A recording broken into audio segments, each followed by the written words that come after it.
Just a minute. Right. I'm going to start just going around the room. Just give me some, or actually just shout out, put your hands up.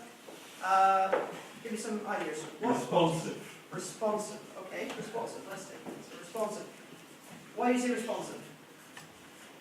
Someone who can follow up with you when you ask for help and to deliver the feedback and ideas and their thoughts on your ideas. So, yeah, so responsive, absolutely, is somebody that's going to make the time for you, make themselves available for you, and be able to work with you at whatever time scale you want. So, responsive. A desire to help. A desire to help.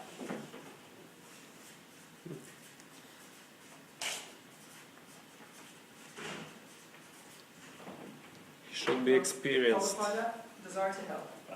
It's just totally that if all you see is a row and as a tick on the box, then you're not really going to be that interested in helping that person. But whereas if you really want to see that person progress, then you're more likely to go the extra mile and put the extra effort in. So a mentor has to be somebody that has built up that kind of concern for others and really has invests themselves in that person's development. We have the word empathy. Yeah, Empathy. Empathy, so that can go alongside that. Now, you'll notice that actually on the slides I've left out with blank, so you can add that yourself to your own notes. Absolutely. Raj. Adroit. That's right. I mean, it's right there. It's right there. Skillful, resourceful, quick and reactional. Adroit. Well, there's no points for smart, Alec, but you know. It wasn't on my list of 10, but that's fine. That's fine. I'll take it. This is 11. Okay. Any more? Great listening skills. Listening skills. Absolutely.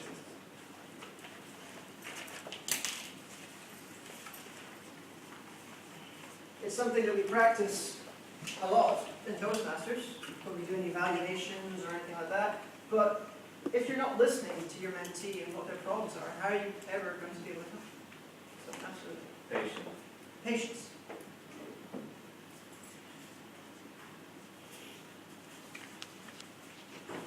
Everyone learns at different speeds. Everyone develops at a different pace. And you've got to be, as a mentor, mindful of that and be patient with their development. Do we have any more? Yes. Able to speak to the position of authority, having been there, having done it. And a position of authority, or actually just hold authority in terms of the knowledge that they have, or be that authority. Knowledgeable. Yes, knowledgeable. Knowledgeable.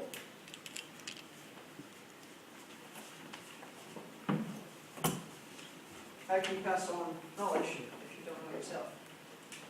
I would say that a mentor, ideally, will have, in the Toastmaster space, done some of the projects, they'll have done some of the speeches, some of the competent leadership role before thinking, yes, I feel like I can be in that position of mentoring, because although you may be able to offer some of these other skills, that piece, if you're at the same level as whoever you're mentoring, you're not possibly going to be in the best position to offer that.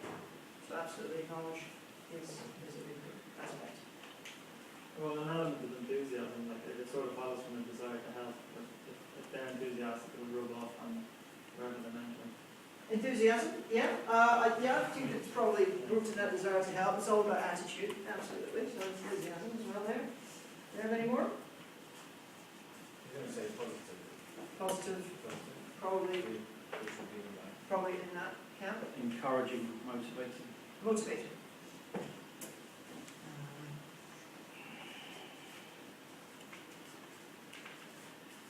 Motivation. A colourful vocabulary. You should suggest that. Yes. Well, I would say it's not essential, but we can add. Some of the ones that haven't quite made the board, though, that probably would like to point out, respect. You need to have respect for one another in that relationship. It's one that's bi-directional, so you have to have respect for that your mentee and vice versa. I think we covered all the others in terms of available, patient, confident, supportive, knowledgeable, good listener. I think you've got most of what I had on there, so I think that's a good job. All right, now I'm going to switch over to the mentee, but I'm not going to fill that out again because you've already got the notes there. So mentees, reciprocally, they've got to be eager to learn. They've got to be willing to take on new challenges and push themselves forward. If they're not willing to put their kind of flesh in, in the game, skin in the game, how are they going to progress? It can't be one-sided with the mentor going, go on, and the mentee's going, no way. It's got to be two-sided. They've got to be receptive. They've got to be open to that feedback that's going to come in, take it on board, and be able to work that through and understand how they're going to take that feedback and improve their skills as a result. They're going to be open to new ideas and be able to see things from another person's perspective. There's going to be 25 perspectives in this room. You've got to try and be able to be in anyone's shoes at any one time. Loyal. You don't want to violate that confidence and trust. Again, that's that bi-directional thing. And grateful. Your mentor's doing this of their own volition. It's voluntary. It's not, as with everything in Toastmasters, they're not paid to do this stuff. You should be grateful if they're willing to spend the time with you to improve your skills. So how does mentoring in the Toastmaster space, we're moving into the how now, how does that come about? So generally with first meetings, especially with the new member, it's really about sitting down with them, orientating them into the process of what's the club about, how does it work, what are our habits and what are our customs, and taking you through the manuals, how do I sign, so all the kind of initial paperwork stuff, and then prepping you for that first role or icebreaker. That's really the first role when you sit down, that's how you do it. Then, after that, it's really developing from that, saying, well, here's other resources that you can learn from, other people that I would recommend you to follow up with. Here's roles where I think that will expand you or challenge you, take you further. Here's, that advice just grows and grows. And it's really about following that progress through the objectives that mentee is trying to achieve. And over time, you can, basically it just expands that further. It's really taking them outside of the confines of this comfortable room and taking them beyond, because we don't come to Toastmasters to learn how to speak in here. We come to Toastmasters to learn how to speak out there. So you have to learn to push yourself outside the confines of this room. Go to other clubs. That's a great first start. Learn how to speak there in front of an audience that you're unfamiliar with. Then take it out of Toastmasters altogether. Maybe in your workplace, maybe in a public forum. I see I'm in the red. We have too much fun on this bit, so I'm going to have to fast forward a bit. I did put some I think interesting bits in terms of mentoring techniques on there, which you might want to look at, in terms of the five kind of common ways in which a mentor may get the most out of that mentee relationship and get them to develop. There's, five that I've spelled out there. If you want to know more about those, I actually have them in detail. Why would you want to do it? So quickly rattle through those. Benefits for the mentor. Why would you want to be a mentor? Well, you can get to learn from the mentees too. It's not just about you passing knowledge one way. You get to see things from a fresh perspective and have fresh opinions that you can take on board. Something you may not have had before. You remain productive.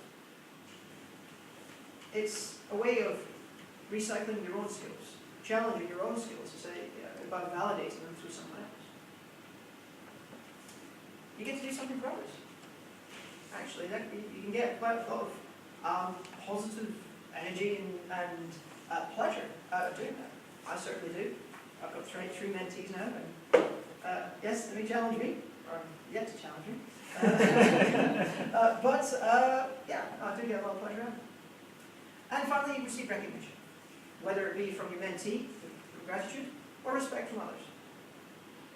You're there, stepping forward, and actually putting yourself to helping other people through the process.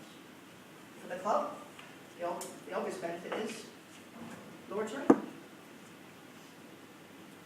If you've got members that are productive and learning and moving forward, they're far less likely to leave. Your club numbers are likely to rise because you don't have that turnaround rate to deal with. And so retention is high and generally satisfaction levels are higher. So mentoring is a good thing for clubs. Now, I've covered what, the how, and the why. As a final call to action, I now want to see the who. So who in this room, as a member, doesn't currently have a mentor? Hands up. Okay, now I'd like you to keep your hands up. Who in this room would like to have a mentor? All right. So all of you, Ralph, if you can do the honors, take the names down. I'm sorry, you all out. Because we really want to get this stuff kick-started. And if you're all in this, if you're all here, all of you who put your hands up are looking for a mentor, then we'll do the best that we can to accommodate that and make sure. We've got an idea, it's pretty much most of the people in the room, but it's okay. Okay, but it's seriously, no, that is something that we really are keen in pushing forward. And we know we're going to get a lot of benefit out of it. That's all I had for you tonight. That's a long educational slot. Thank you for listening. I'm going to hand you back over to Kim for the rest of the evening.